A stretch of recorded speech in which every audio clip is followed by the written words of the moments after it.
Hello, everyone, and welcome to Snap Take. This is Glazer of Snap Judgments, and this is a morning before work re-recording of our Grand Arena video, since apparently the audio cut out on that. I'm really sorry about that. This is the same information, but audible this time. Before we go forward, we do our very best to bring you the best Marvel Snap content, including recording as fast as possible before work. Please hit that sub, like, and comment if you appreciate the dedication. You can also win a free Mr. Fantastic First Steps by subbing, liking, and commenting. Someone in the comments of this video is going to get that card. All you have to do is leave a comment about what you think of the Grand Arena.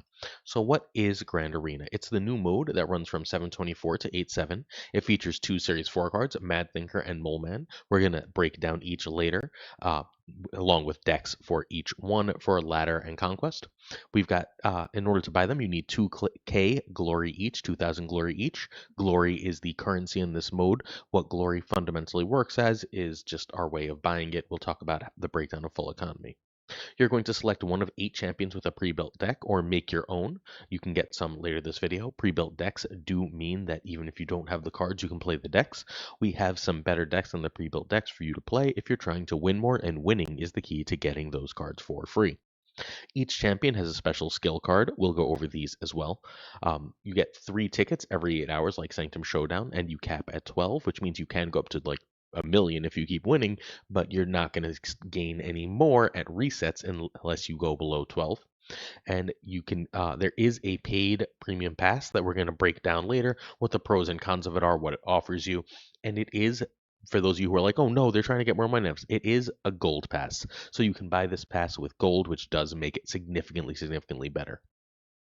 Okay, so you've probably seen this by now, so I'm going to go through this relatively quickly. You start with 2 energy, and by turn 6 you go up to 7, so you're just gaining an extra energy every turn, but you're starting with more energy, which really does change Snap more than you would think. You start with a champion and a skill in hand. You can see your opponent's champion and skill at game start. You win just like a normal game of Snap, 2 out of 3 locations. If you win, you get another ticket and 10 experience and glory. If you lose or tie, you still get 5 experience and glory. You just lose the ticket, which is a great deal. Very happy to see them implement this. The average free player should get 1 Series 4 card free. Both Series 4 are possible, grindy, and probably gold intensive. And we actually are not going to take Second Dinner's word for it. We have the information from Lauren Whatevs, the math breakdown about exactly what you need to do if you want both cards for free. It's worth knowing that that premium pass is 1,200 gold, the same price as a premium variant, which is not a bad deal at all. And enough of that, let's get to the Lauren math. So if you want the card for free, you're playing 13 games a day with a 50% win rate. Now, this is the big jump. It is 23.4 games a day if you want both at a 56% win rate. That's hard. That's like genuinely rough to do. However, by spending only 270 extra gold buying tickets and refreshes, with only a 50% win rate, you can make sure that you get the card, right? So 270 extra gold in tickets with a 50% win rate means that you're gonna, in 23 games a day, get the card for free. That's a really solid deal, right? You play 23 games. Most days you play 24 games. Some days you should, most players, especially those watching this video, because you're part of the engaged community, are gonna get that 50% win rate. So 270 extra gold, you get 2 Series 4 cards. 120 gold per Series 4 card is great. However, there are these daily ticket bundles that are in the shop, which means you can get this for 150 gold, 75 gold each for 2 Series 4 cards. Yeah, if you want to get this on a budget, that is the way to go about it. The premium pass is you barely have to play to get one card, 3.8 games a day at a 50% win rate. You can also get both at 12 games a day at a 50% win rate. So what the premium is really offering us is playing half the games. If we play 12 games instead of 24 games, we can basically get both cards. That's really, really easy to do, right? All right. So 2 cards free are cheaper than premium if you spend the 270, or if you're smart, the 150 gold versus 1200. So we have to look at what else is in the past to determine if there's any reason on earth to really buy that pass. So you're basically doubling your rewards by getting the pass. You're getting an extra 200 credits, an extra 200 tokens. None of that seems really worth it. You're getting an extra 16 tickets. That's nice, right? But what you're mostly getting is that thing emote and the extra glory. Now, what that's going to come down to is whether you want more rewards from this mode. There's 2 more emotes in the reward, a Human Torch one and a Mr. Fantastic one. There's some cool limited variants in the mode. And getting the extra glory, since you have to play so little for both cards with that premium pass, is a real reward. 1200 gold for those extra cosmetics is a good deal if you ever buy cosmetics, right? Because this is far cheaper for a lot of premium cosmetics than you would usually spend. That ends up meaning ultimately that in the season pass, the premium pass is a good deal if you don't want to play a lot or if you really want the cosmetics. If not, just do the free, buy the daily ticket refreshes, and you should be generally good to go as far as this game mode goes. Enough extra stuff. Let's get to the decks. Boom, that's what it looks like, by the way. All right, so our banned cards, one champion per deck, i.e., you can't run like Doctor Doom and Herbie because they're both champions. Gorgon is not allowed. A lot of the cards that say you can't do specific things, like you can't, your champion's going to be more expensive. We're going to discard your skill. That kind of thing is gone. So no Gorgon, no Spider Ham. Those are going to mess with your champion and their skills, right? Galactus, meanwhile, is always gone in these game modes. He's not ever allowed. You have extra energy. Galactus is a problem. Mobius is taken out here because we have multiple skills that are going to make things cheaper, and we don't want everyone to just run Mobius and totally dismantle those champions. So because of that, we can't have Mr. Negative. Mobius and Mr. Negative sort of have to go together, otherwise Negative ends up way too strong. Black Bolt is gone because it's going to too often discard your opponent's skill. Nimrod is gone because Carnage is one of the champions and they would be completely broken together. We have Tribunal as just a very powerful play. We have two different champions that would make Tribunal incredibly strong, and it would sort of force us into running Enchantress, and they don't want that, so no Tribunal. No Professor X for many of the same reasons Galactus. It's just not nearly as fun when you can lock things down in this type of mode. No Wiccan, which is a little bit of a surprise. No, just extra energy. You have to play relatively fair. Sarah's available, but not Wiccan. I guess Wiccan on 3 would be too good in their opinion. And then no Kang, because Kang just slows things down in a big way. All right, so the Council of Reeds with the classic Reed Richards Mr. Fantastic is the first skill and deck. That means if you want this card, you have to play the 3/1 Mr. Fantastic that gives +2 to each other location, the middle and if you play middle, it's each other location. If not, it's one other location. So the Council of Reeds here is a 2-power skill that you're again going to start with Reed and the Council in your hand, much like this is seemingly set up so that you can make sure you do some cool combos. On reveal, give an ongoing card in your hand, -1 cost and +1 power. After you play it, repeat this. So you're going to be able to, for 2 energy, which is not free, get -2 cost and +2 power. It could hit the same card twice, which is pretty solid. So let's see what they want us to do with this card. I think this one's decent. I think this is a good ability, but I don't think it's great. I think we've got better champions abilities, and Mr. Fantastic is weak enough as a card that I'm not totally in love with this. The deck they want us to play is a pure ongoing list, and this one's a little weird because we're doing like a Punisher thing here. I don't know why we're doing Punisher and Mojo in this list, and Omega Red. We could be doing better cards, but instead we're doing some really kind of bad cards. But you do get to play with extra Series 4 and 5 cards here. You get to play with Goliath, Captain Carter, and Moonstone. This is a cool deck. I think this is a good deck. And it definitely likes having access to Mr. Fantastic skill, right? But I don't think it's great. I think that this is one that's going to be fairly easy to counter, one that's fairly like easy to overpower in general. You just have to not fill the mojo lane and stuff, right? Like, and you should be relatively good. Punisher is the same basic concept. Punisher isn't like quite big enough or scary enough to matter. This one runs bad enough cards that I don't think it's actually a contender. The first deck that I want to try against the meta in this mode is this Dark Razor ongoing Victoria hand list. This was a Wiccan list, but between Luna and the extra energy of the mode, we get basically free Wiccan. I'm not sure if we're going to want Ant-Man or we're going to want Ant-Man to become a 2-drop based on the change to the mode. I don't need as many 1-drops, although I did end up cutting a 1-drop. This has been one of my more successful decks this season. Dark Razor doesn't play it a lot, but it has been crushing as a Wiccan deck on ladder. We covered earlier this week.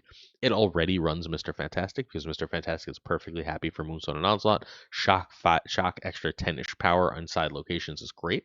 We still have the Victoria Hand shenanigans we can do with Moonstone and Onslaught. She just becomes an absolutely game and lane winner, and I think power is going to be the name of the game for a lot of matchups in this mode. And this deck does have a lot of ways to compete on that axis. Ant-Man really might want to be Shadow King. We might need Shadow King for this mode, but I do think that this one is very likely to have some serious legs. We also have our friend Ryan Wood with Everlasting Arms. You can check him out on Ryan Wood YT. This deck has been severely underrated basically forever. Our goal is to play Mystique or Ms. Marvel middle, and then on top of that, play Onslaught, and then play Mystique on Onslaught. That's our whole goal. That's why we're running Magic. That's why we're running Crystal. That's why we're running Howard. We're trying to make that combo happen using Iron Lad. Cool. If we can make that happen, what fundamentally happens is we end up with these ridiculously huge lanes. A lot of how good this deck's going to be is one, how much Enchantress are we seeing? Two, how much Juggernaut are we seeing? If the answer is not a ton to either, this deck is going to be a real competitor. It is one of my favorite decks to screw around with when Juggernaut's not especially meta prominent. When Juggernaut is meta prominent, you have a problem, right? You're probably dead with this. But if you're not seeing a lot of Juggernaut, then this deck can beat anything. Play it. It's genuinely great. All right, next up we have the force field. This is, in my opinion, at least until everyone starts running Goliath, the very best of the skills. This is our classic Invisible Woman, the 2/3 Invisible Woman that makes it so the cards behind her can't be revealed, and her skill costs 0, which is bonkers. On reveal, give your champion +1 power for each unrevealed card at its location, so she can become up to a 2/6, which whatever. But the important part is you get that much energy next turn. They want us to play a Ajax Ajax Affliction deck that they stuck Gore into for some reason. The real draw to this one, like Gore shouldn't be in here, right? But the deck is good enough without Gore that you can just run it. The extra energy really does matter for this list because it's running a million 4-drops, which makes it very effective and very expensive, and it does have all the extra 3-drops of Diamondback and Hazmat. And again, having extra energy to do all of these things together is pivotal. So this is going to be a good deck. I don't know what the hell we're doing with Gore here, straight up. Like, unless your opponent happens to be playing a lot of on reveals, you're running Malekith, Red Guardian, Hazmat. That's 3. That's just not enough to run Gore. So I have no idea what Gore's doing here, but at least we do have 9 different high series cards in this deck, so there is that. Invisible Woman should be decent. Invisible Woman here is good with Hazmat, really good with Luke, Diamondback. And like it's a good card for Lofty at the end of the game. It's got some surprise potential. It's a good card. The inclusion of Gore really makes me lower this, but if you've always wanted to play an Affliction deck and you couldn't get there, this is a great first opportunity to do so. I do think we can do better things with Invisible Woman, starting with this, and until Eliath is in the meta, I think this is probably our best deck. Sarah may end up an auto include because we can play Sarah on turn 4. We saw that at least one champion has heavy ongoing synergies, so that's Enchantress. Several other have extreme strength synergies, that's Shang-Chi, that's Shadow King. So what we're fundamentally doing here is we can play Invisible Woman, we can still play Sarah and get like a monkey, a Killmonger behind her, and then we can just sort of go off with either we'll already have 7 with like 9 or 10 energy on the last turn of the game and a 5 power Invisible Woman, and then all these other powerful combos that we can do. It just seems like a crazy strong place to exist for this deck in this metagame. I think that this is likely to be the best thing. It might need a tweak, like modern versions are running Gladiator or Gwenpool. I think we are perfectly happy being a little more expensive in our version. Because our champion, our Invisible Woman, is starting in hand, we're more likely to see the Sarah and the Mr. Fantastic early.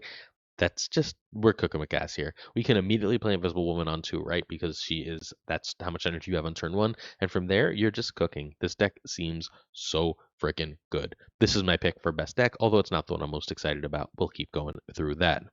The Thors deck is the other obvious place for Invisible Woman because it's the other deck that runs Invisible Woman in the current metagame. So what the Thors deck is, what the Thors deck is offering us here is the ability to use Invisible Woman for extra energy to do absolute shenanigans. We can play Jane Foster on turn 4 in this deck or turn 5, which means we should have time to get our hammers where possible behind that Invisible Woman in order to misery them, which is going to protect them from shenanigans unless, again, Eliath becomes meta. I could easily see Eliath becoming meta because of how much stuff this deck does, but and maybe we just don't have enough to do at the end of the game, but I'm envisioning things like with the energy using Misery and Shang-Chi on the last turn behind Invisible Woman and using those 2 cards in order to sort of go off and win the game. That I think this is fairly exciting and should put up a lot of power. Again, we're going to have to see how 1-drops feel in this mode a little bit more before we make any huge determinations. I could easily see it going either way. If we don't want 1-drops, that's easy enough to fix. Zabu does not feel remotely required here. Even if we still probably want Hodenitri, I could actually see a Viper being pretty good here.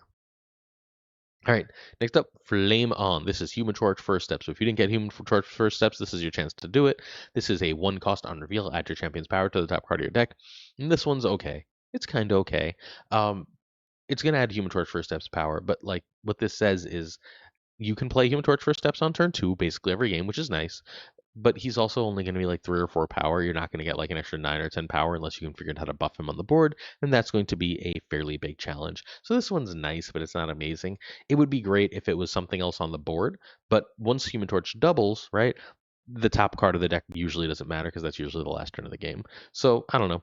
The deck they're giving us for this is a buff deck, and it's another weird one.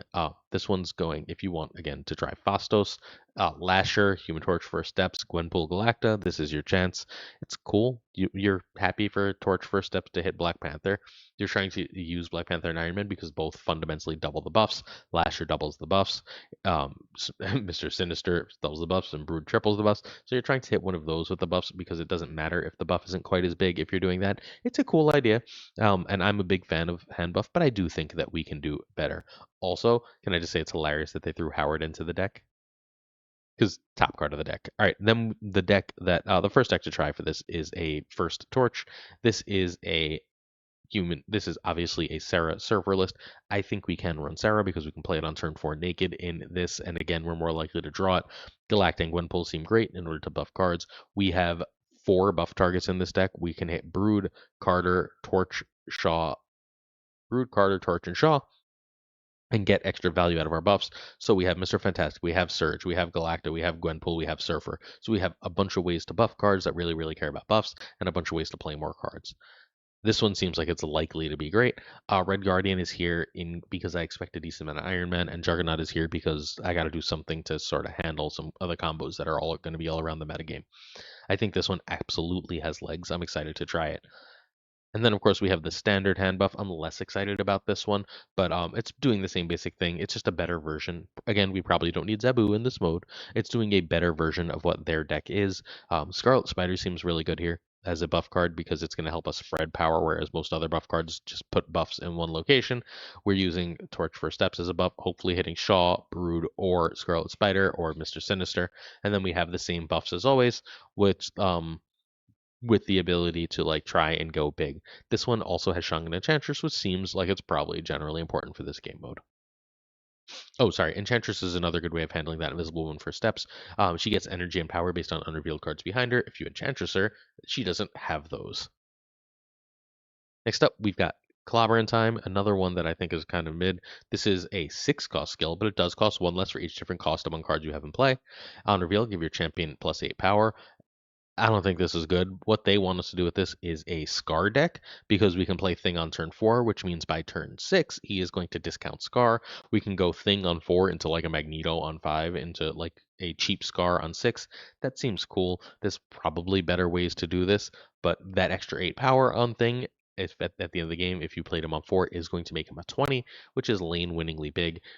This deck just feels like Shang bait, and it doesn't give us access to a ton. We've got Surtur, Scar, and Thing and Cull. So if and Luna, I guess so. If you've wanted to play this type of deck and you couldn't get into it, this is a reasonable way to do it. I don't know. I feel like we're probably going to want to go more of a 0 route for this, but this is fairly impressive as a place to start if you just like putting up points. If you miss the big dumb idiot Scars decks. The first steps things list, I think Arishem might be great here. Arishem was always kind of busted when you had 1 extra energy. What happens if we have 2 extra energy seems very good. We can generate cards to make good things happen. We have Eliath because I think Invisible Woman is the best thing. A lot of people are going to be playing Big Idiot, so we have Leader. We have Shang, Enchantress, and Shadow King. And then we have Thing that we can play on turn 4 relatively easily and still play another card with extra energy. The Mora as this huge buff. I think that this is going to be one of the classes of the meta. I was very surprised not to see Arishem be banned in this mode for the existence of this type of deck. From there, we're going to go into the Thing First Steps. This is the last thing for Steps deck, I got mentally lost for a second. The last things for Step deck is this one with High Evolutionary. High Evo is genuinely a super fun card in this mode because you should almost always have extra energy. I decided to throw Wasp into the list because that's an extra cost card for the Thing. Thing basically being infinite on this list seems pretty good. It's possible that we'd prefer, instead of the Fantastic R version of this, to do the She-Hulk version of this, where we can pass into She-Hulk Thing or Hulk She-Hulk, and that could win. I don't know if that one has quite as much power. I think we should fairly likely be able to get like our Cyclops to 10 to 12 power, our Bruce Banner to 12 to 14 power. And I think those extra little buffs are going to make this the better version. I don't think this is great, but I do think this will be a good deck in the mode. Next up, we have Herby, who is my favorite since Invisible Woman that we've talked about. On reveal, execute all 4 of Herby abilities here. It is reasonably expensive at 3, but it almost pays for itself because you are getting 2 energy. You are getting a 4 power rock and 4 power in other locations. That's 8 power, plus you're doubling Herby, which is at least another 3. So this is 11 power plus 2 energy. That's a lot in Marvel Snap. You are gonna have to find a turn to play this, and you usually don't want that to be turn 2.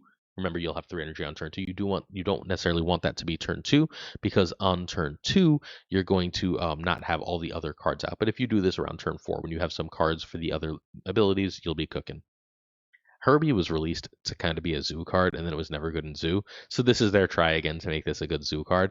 It's not bad in this deck. It's just it's hard for me to imagine zoo being great here. If zoo is great, it will be because of decks like this. The onslaught because of the mode giving us the extra energy is kind of hilarious. I'd want Mockingbird in this deck pretty bad, and this doesn't give us access to a ton of stuff. Just our champion, Marvel Boy, Kyera, and Gilgamesh. But it should put up as enough power to compete with anything. We'll see on this one. I'm not 1,000% sold, but I'm at least intrigued. All right. Heart of the Cards has a really cool Surfer deck that runs Herby, and I think Prodigy should be amazing in this mode, either hitting Herby, hitting Galactic Gwenpool, hitting Shaw, hitting Carter. Any of those seem like game-winningly back-breaking plays, so I think Prodigy is going to be great. We can't run Torch First Steps, and this deck was absolutely great before Torch First Steps, so I think this is where we want to be. Herby, Mr. Fantastic, or Sam on one. Maybe we don't need Sam, but I want Sam for the Carter. Basically. Maybe we'll see if that can be like a Sinister perhaps. But we have Galactic Windpool and Surfer and Fantastic for buffs. We have Prodigy to really make those buffs sing to get extra copies of whatever we want. I think this one's really good because like basically we play Herby and then we can basically we play Fantastic. Say we play Herby on 2. We can go turn 3 Galactic Gwenpool, turn 4 Brood in one lane, Shaw in another, and then we can just freaking trigger the ability with Herby. We can play Prodigy on a Carter or something and just go to town. I think this one's sick. Then we have Derek Kirby. I don't know how this one works, but no Mobius makes me suggest that this one might be much better. Our basic goal here is to play at the end of the game the card Mysterio. Once we play the card Mysterio at the end of the game, we should be well ahead on power for entirely obvious reasons, honestly. We play Mysterio, then we play Herbie Spell, and we play a 1-drop. That's 6 energy, which is what we have, right? That we play those 6 energy at the end of the game, then we have the energy for a Mockingbird, a Sasquatch, and a Shang-Chi as we make our bishop huge. That seems pretty good. There's also a possibility. Oh, we have extra energy there as well because of the Herbie. So there's a possibility that there's a Hitmonkey version of this too. Almost done here. We've got 3 more. We've got Doctor Doom's Master Plan, which is a 2 cost. You get classic Doctor Doom here. On reveal, your 6 cost cards cost 3 next turn, which is pretty good, right? Playing a couple 6s for 3. This is the other reason, along with Mr. Fantastic, that Tribunal is gone, though, because being able to go Onslaught Tribunal with this does seem a little silly. So here we are with good Arena Doom deck. This is a 2099 Weirdness deck. We've got a ton of extra stuff to play with Astral and Kale and Fantastic and Doom 2099 and Blink and Nocturne and Hulkling and Gore. So if you've been wanting to play these cards, this is your opportunity. I have no idea how this plays. This is the weirdest deck that they've featured. This is the deck that looks least like anything you might see on ladder, but it is at least cool, right? Like we can use Wave or Doom Spell or Wave and Doom Spell in order to get extra energy. That seems like a good place to be. I'm not sure how often Doom 2099 is going to be good in this one because I'm going to want to be going big and playing extra cards. But we have the ability to, like, instead of playing Doom, go like Astral and his skill and then play him again in order to fill the board. That seems like a lot of power. There's a lot I like about this, even if I'm not totally in love. End of turn Doom. This is right now the best Doom deck, right? Doctor Doom deck. It is from, I believe, more Doombots, and it has been absolutely crushing. If you want to play it, please feel free. I added some extra 6s to it. Basically, added a Lithe because Invisible Woman, and then I've got that Doom skill always and Doom in hand, right? So I just need to draw one other 6 in order to play both of them, which seems like a good place to be. You can natively play Doom 2099 on 3, so I do think if you're playing Doom, you're going to want to play Doom 2099 because it's just a buff at that point. Everything else about this should be fairly self-explanatory. I am a little worried about Squirrel Girl and Marvel Boy in this. It's possible that they become 2 other cards, like maybe even Havoc because we have the extra energy. We shall see. Oh my god, Havoc and Viper seems completely broken in this mode. Havoc on 1, Viper on 2 seems like a huge problem for opponents. Will your energy go up? No, you'll have to Viper on 3 still. Alright, my cat is crying. Next up, we have the straight up Doom ongoing. I think this one might be even better. This one is purely built around points. We're saying Captain Carter is huge, Captain America is huge, Super Skrull, if other people are playing ongoing, is huge, and we're just going to put up points because we can double all of our Doombot buffs with Onslaught. We can double our Caps, our Carters, so on with Onslaught, and just win our Blue Marvel with Onslaught, and we should be able to see everything because we're starting with Doom in hand. This is another one I'm really, really excited to play. This version of Doom 2099 ongoing never really took off.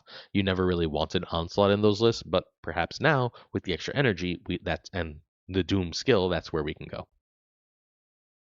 Almost again, two more now. Subterranean summons is Mole Man. Mole Man is a 3/3 that banishes the top card of your deck. You get 2 rocks at that card's cost, and this one seems awfully like a Victoria hand, and they agree. Give each created card in your hand -1 cost or negative or +2 power. So each card in hand gets Mr. Fantastic. That seems like it's probably pretty good. We'll see if that's enough power for this mode. And they did something insanely weird with this. They gave us a Victoria hand deck, yes, but a Victoria hand deck that runs Isan, Mockingbird, Infinity Ultron, and Esme.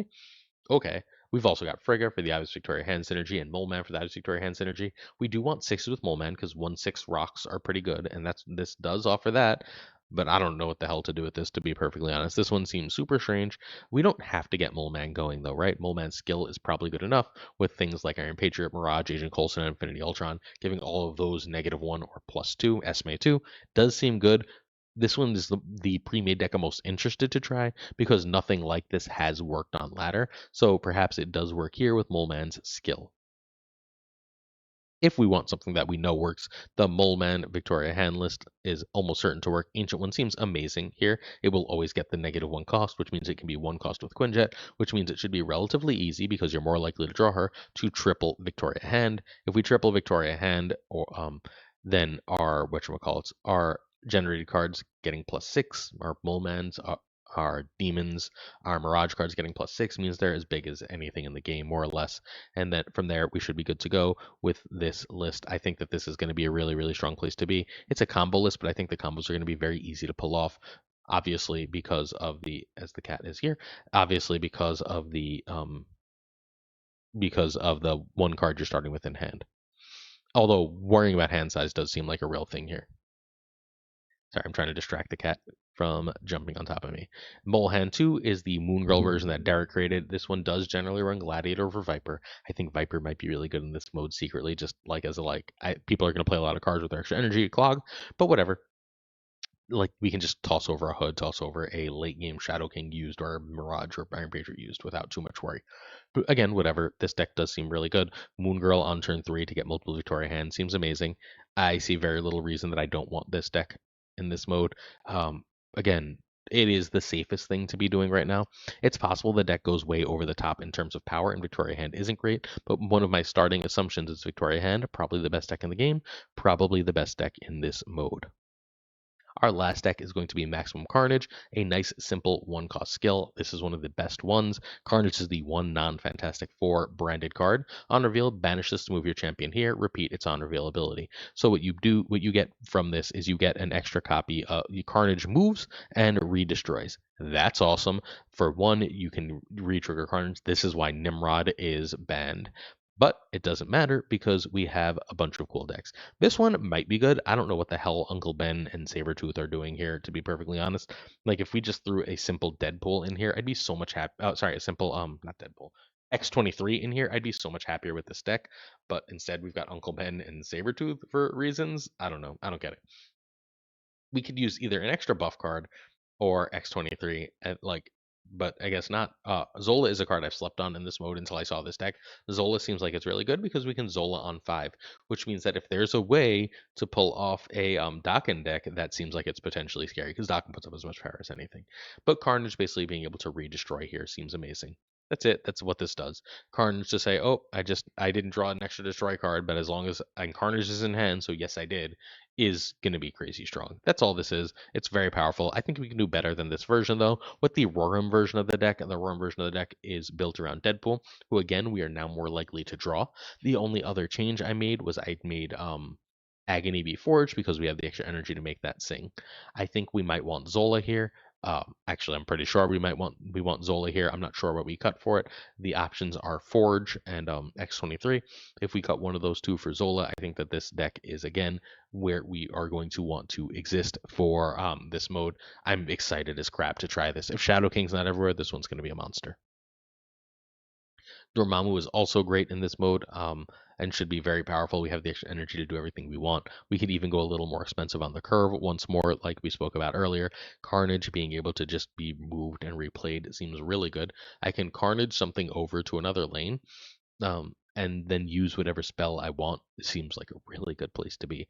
I'm very excited for this. You can even you can play Carnage early in the game and just hold the spell in hand without much to destroy on the early Carnage play because you know you're going to get that trigger later, and then you have extra hand space. That kind of thing is great. I think that Destroy's in this is the best Destroy has ever been. Destroy's in a really good place. I think it's probably around a B tier deck, around the top 15 or so decks in Marvel Snap, which is just better than usual. Props to Destroy for existing. Our season pass question again, if you'd like to win a free Mr. Fantastic First Steps, is how do you feel about this new mode? Just answer in the comments. Someone who answers in the comments will win that Mr. Fantastic First Steps. Quick, Mole Man is a 3/3 on reveal. Banish this card to your deck and add 2 rocks to your hand. Set the power of the banish card's cost. This card is a Victoria Hand card. It helps you draw towards Victoria Hand. If it hits Victoria Hand, you just run on ladder. It's going to get the card's cost, not power, so you're not getting 120 rocks. You're getting at best usually 1/6 rocks, unless you're running Death. You can get 1/8 rocks, I guess.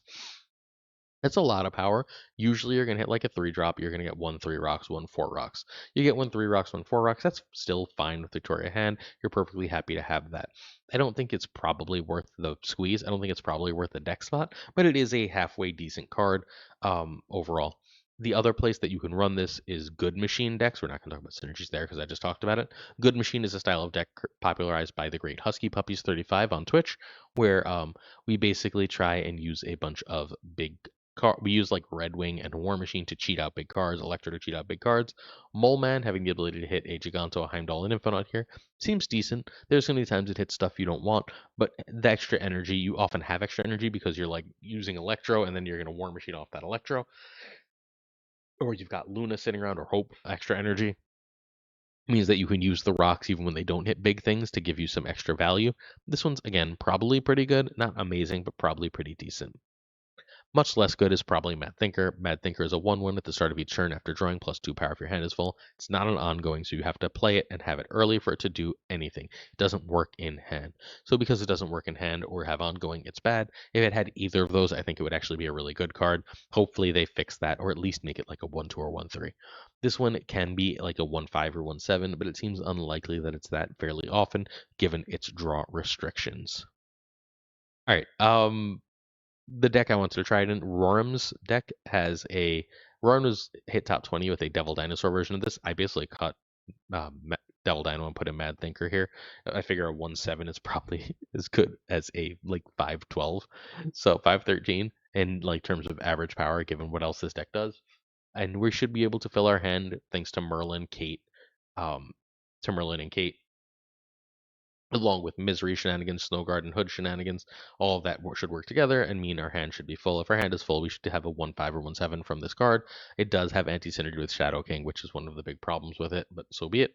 It's a Victoria hand list and a Kahori list, right? If our hand is full, Kahori is absolutely incredible. We can get multiple buffs for having our hand full between Mad Thinker and Kahori. And so, I don't know. I think this is probably bad because I think Mad Thinker is bad. Mole Man has some legs in a Victoria hand list. I think they're both Victoria hand cards. But I think only Mole Man is probably good. Please note that Mad Thinker, by the way, could also have a home in a Thanos deck if you're interested in trying him there.